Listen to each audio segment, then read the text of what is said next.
Hi. Ooh, I'm a little nervous. I don't even know why I'm nervous, but I even dressed up for this particular occasion where I get to talk about life as a vegan 11 years later. Yeah, why am I nervous? I guess it's because I watched my very first video, which was done here on the floor, same floor. There was a cupboard, I'm pretty sure there was a cupboard right there. And then there was a second video where I had the massage table, which is there because obviously we're on lockdown, MCO 3.0, and I'm not going to be doing any, or have not actually really been doing much body work massage in the whole year. Wow, if I really were to look at my evolution as a vegan, okay, like, oh no, it's not even that. To look at where I came from, even though it was so cringy, it's been a journey. It's not only as a vegan, but as a person. The way I see things, the way I view life.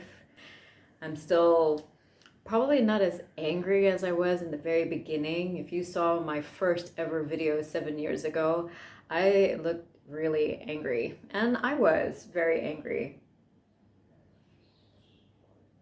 because at the time I was very annoyed at how people viewed me as a vegan and just got in my face a lot of the time. I don't have the same kind of hustle as I used to. I like to still tell stories, but now I'm not going to hide the stories. And I realized that one of the stories I never got to tell, and I'm pretty sure I told it in one of my fasting stories, if anybody were to go through that, which my videos are long. I know that my vlogs have always been very long. By the way, it's not lime. I ran out, so I'm just having green tea. I think it was important that I actually tell the story. Yeah. Because I do mention in my very first video that people would definitely think that I'm crazy if I were to tell this story. So how did I become a vegan? I started the story when I was 15 years old. 3 years prior to that, because my family are Catholic, predominantly my mom's side is Catholic. At 12 years old, she introduced the idea of Lent, which is 40 days, 40 nights fasting, abstinence. And to kind of get us started or get me started, we started very easy. So for 40 days, 40 nights, I abstained from chocolate. And when I was 13, I abstained from Coca-Cola. And then when I was 14, I probably abstained from talking on the phone because once upon a time, talking on the phone for an hour could have very easily cost hundreds of ringgit. Okay, so this was way back when. What I liked about fasting and Lent was that I noticed a difference in my body when I did it over the 40 days.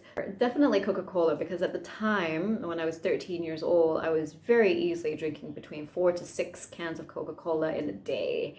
I loved the sugar high, it kept me awake. I always had a Coca-Cola on my table. And to take it away for 40 days, I could tell in my swimming, because I was swimming 3 times a week at the time. I started swimming really, really young because of my asthma, different story. But I was a lot faster in my swimming. And I wasn't gassy. I didn't feel heavy when I was doing my laps. And I was easily covering 25 laps 3 times a week. There was a connection between what I put in my body and the energy that comes out of it. What was going to make me feel sleepy, what was going to give me energy, that sort of stuff. Like, it was very obvious that Coca-Cola gave me so much energy. Like, I used that as it was my drug at the time. There was also a sense of pride, ego, if I were to think about it now, that I could control my cravings and my temptations at a very, very young age. So I wanted to continue.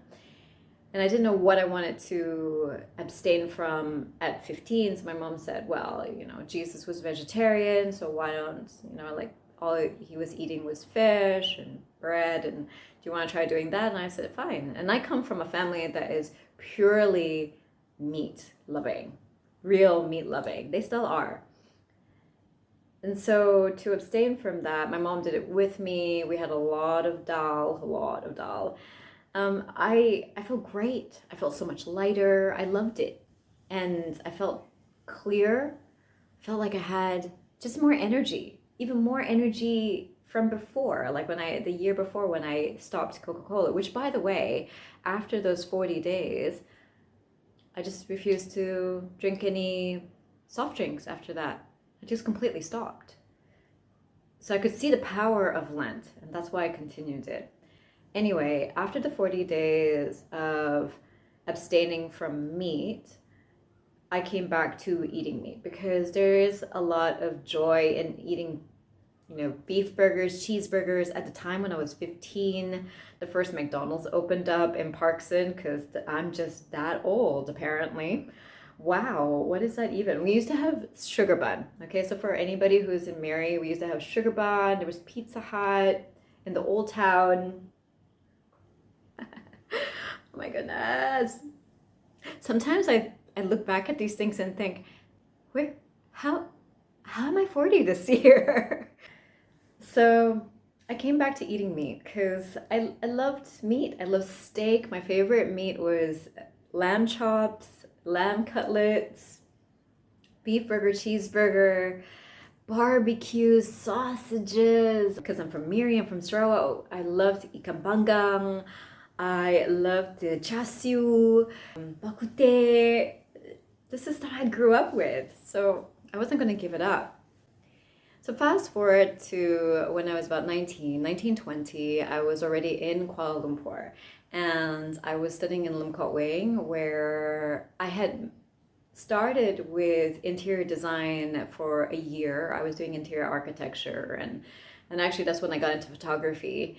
Photography back then was actually processing real photos, and it was actually really fun in the dark room. So I did that for a year, decided that photography and actually being in the arts really wasn't for me. So then I got into film and television and journalism. Classes were from 9 in the morning until 9 at night. And it was exhausting. So I don't do Lent every year. I kind of run out of the reason to do Lent eventually after doing it for so long. But Lent was calling me again, and I can't remember whether it was 19 or 20. I decided to give up meat again and become vegetarian again, in the broad term of vegetarian, which was mostly pescatarian. I didn't have as much eggs this time. I think when I was 15, I had eggs and fish, but this time around I didn't have eggs. I just kept it as purely just seafood. And so I cut it all out and realized once again how much energy I had. And I decided to cut half of my white rice intake as well. So instead of having a full rice when I was in college, I would have half, and that also gave me energy to keep going. And it was so good, and I felt so amazing in my body that I decided to continue on for a year and a half. So all the way up to about, I'm pretty sure I was around 21 when I stopped again. So it was a year and a half leading up to my 21st birthday that I was vegetarian. But again, I started to get sick of fish and was missing just being out with my friends. It's a social thing to feel like you're missing out on being with people and eating out with people because they're going to TGIF back then at the time when it used to be cool. Modestos, if anybody in the late 90s and the early 2000s, Modestos obviously was a really cool place to hang out. Starbucks had just opened and all of us college kids wanted to be in Starbucks. I am really showing my age here. I was the last batch of the Lim Kok Wing students who graduated, finished a year in Kalanajaya, Tamamayang, just in case you're wondering. So I went back to eating meat and I became a Pilates instructor and fitness instructor first, actually, for a year. And then I jumped into Pilates. And then I got into yoga, and that was my profession. Even though I finished my degree in Lim Kok Wing with journalism and film and television, I didn't think I was going to go back into film. Well, lo and behold, I am here. But film did not look like this back then. It totally did not look like this. I'm really glad that film looks like this now. Video looks like this now. Actually, it makes it a lot more easier and a lot more fun. It was not fun when I started it. So what changed and why the big shift? 2010, I had just graduated in gyrotonic and gyrokinesis, which is a mix of yoga, it's a mix of dance, it's a mix of Pilates in a nutshell. And I had started probably a year before that as a pole dancer, and I was rock climbing, although I started rock climbing probably in 2005. But it was rock climbing, it was yoga, I was Pilates, I was everything. One day in my pole dancing class, we were introduced to the spinning poles, and I hooked onto it, and I felt something pull in my shoulder, and I fell. I fell while still holding on to the pole. It felt like something pulled out and went back in again. Like my shoulder pulled and came back in. And I could still lift up my arm, but I was only able to lift it up this much. Yeah, like this much. And I couldn't lift it up anymore. And I ignored it for a while because I didn't think it was such a big deal. Except that I wasn't even able to drive anymore. And I felt the pain that was shooting from my shoulder all the way down or all the way up into my neck. It was bad. I thought I could exercise it away. I thought that if I still kept on doing movements like this when I was swimming, that I was able to at least move it. And it just kept on getting worse and worse. And I'm like, oh my God, what am I doing? What's happening? So I went to see a friend of mine who's a physiotherapist, and he was kind of cracking my back into place. And he said, you've got a little bit of a scoliosis. I'm like, how is that even possible? How did I even get scoliosis when I didn't have it before? And he's like, well, it's not very evident. But when I was doing a roll down and up, my body was doing something weird. And he's like, this is not looking good. So he did crack my back into place again, felt my shoulder, and he's like, you need to stop. And I was devastated. I cried a lot. I was very depressed because I was like, well, if I don't have my physical activities, then who am I? If I don't have yoga, and if I don't have Pilates, and I don't have swimming, and I don't have pole dancing or rock climbing, who am I? And I mean, my whole life has been physical activity. My whole career has been physical activity. I started to learn more on verbal cueing and tactile cueing because I couldn't actually show it. Yeah, I didn't know what to do with myself. So I'm going to fast forward the story. I found myself in this holistic center where there were crystals and essential oils and tarot cards. And I remember feeling really embarrassed that I was there. Like, this is just such hocus pocus and hoodoo voodoo. What the fuck am I doing here? But I thought it would be a good idea to get a reading. It got me into wanting to know more about meditation. There was a time and there was a period where I thought meditation was all hocus pocus and hoodoo voodoo and totally flaky ass.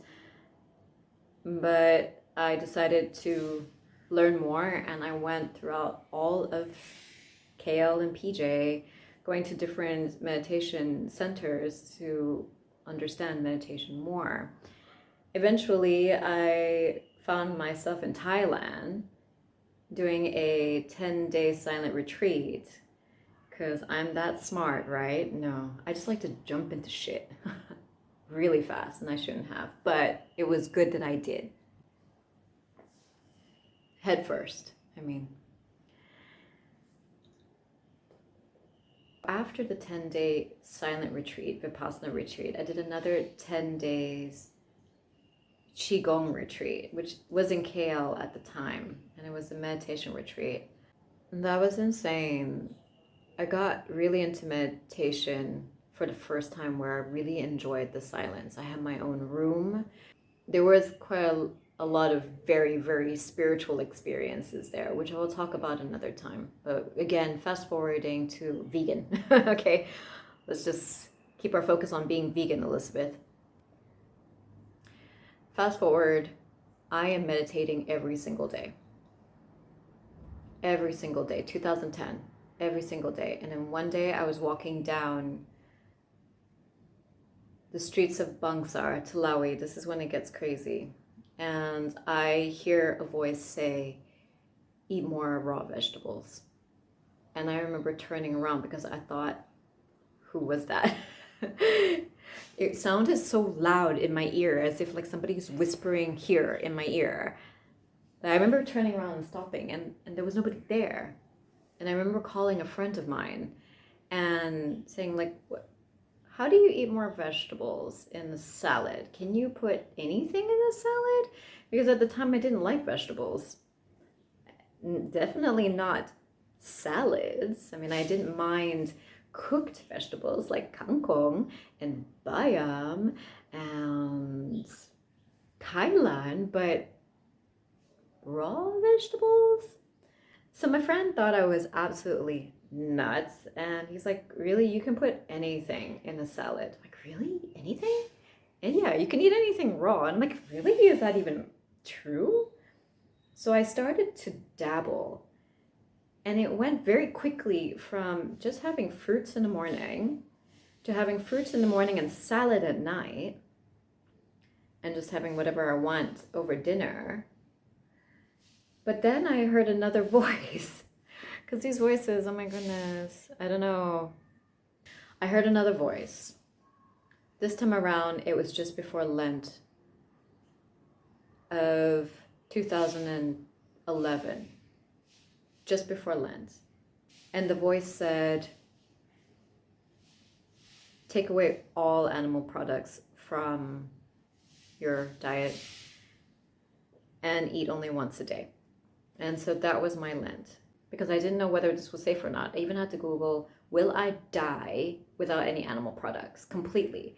Because all this time I had been vegetarian. I had had fish, I had had eggs during my vegetarianism, but I've never had a complete, like, just taking away everything. No meat, no eggs, no chicken, no dairy. So that's when I discovered there was a thing called veganism.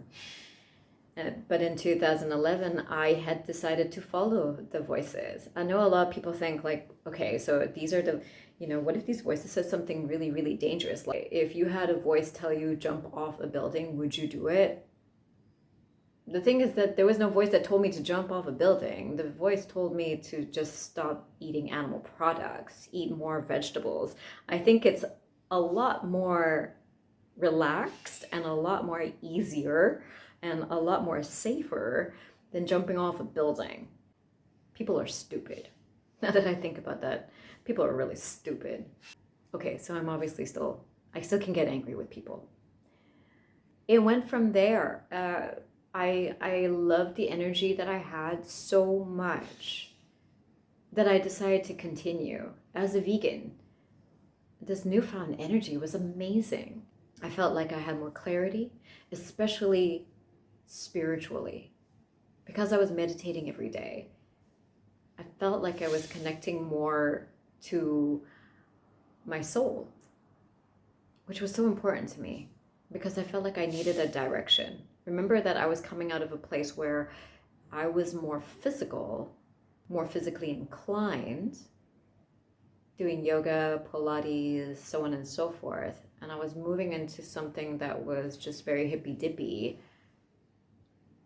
But the sound of this whisper, I felt like there was a knowing, and I felt like it was, well, definitely safer than jumping off a building to do this. I decided I would even take blood tests to make sure that I was okay, I was healthy. In the beginning, even during that transition, 2010 to 2011, there was a lot of doubt and there was a lot of criticism. It's not like I was getting a bunch of support from family and friends. They just thought I was crazy. Where are you going to get your proteins from? And I think that's every vegan story. You're going to become anemic. I'm still here. 11 years later, I'm still here. The first year that I was vegan, because I had become more of a raw food vegan, especially through the later stages of my Lent of the 40 days, the last 20 days, I was really raw vegan, and I loved it so much that I stayed raw vegan for a year. But I definitely did miss my junk food. Like, I really miss my char kway teow, for sure, and nasi goreng. So I needed my cooked food, definitely, because I kind of felt a little bit loopy. I felt really, really airy, and I really wanted to have more cooked food. But I did it for a year, and it was quite an experience, which I will share with you another time when it comes to spiritually, how it made me feel. But yeah, I haven't decided to go back. I hear now, obviously with YouTube, there are so many videos out there of young vegans now becoming ex-vegans because apparently veganism was bad for them. I don't believe that shit. I don't. If done right. And I think maybe I also, because I'm not one to impose, I definitely didn't want to make a video any earlier to say that veganism is easy and everyone can do it. I believe that anyone and everyone can do it. And there are so many more options as vegans now, definitely now, 2021, than there ever was when I started back in 2010. And there's a lot more understanding of it. There's a lot more compassion for it than there ever was before. There's a lot more documentaries on being vegan and the importance of having at least more of a predominant plant-based diet than there ever was before. I like to believe that the way I look right now, at 40, in the next couple of weeks, is because I'm vegan. There are such a thing as junk food vegans. I don't really believe in the whole junk food vegan either, but I have to say I am definitely, in some cases and some days, I love my junk food vegan stuff. I really do. And with the plethora of junk food vegan stuff out there now, especially in Malaysia, especially in Kuala Lumpur, yeah, like, give me a vegan pizza anytime. So I got to be careful about that stuff as well. I love it. I love like vegan desserts too much, I have to say. So I have to be careful. And in one of these videos one day, I will definitely talk about, I don't know, the 11 things that I learned in the 11 years that I've been vegan. You know, that kind of thing. Maybe I could do that. You know, I'm pretty sure that's totally clickbait. Makes me kind of think like, being 7 years on YouTube, doing these vlogs, I haven't really been that regular.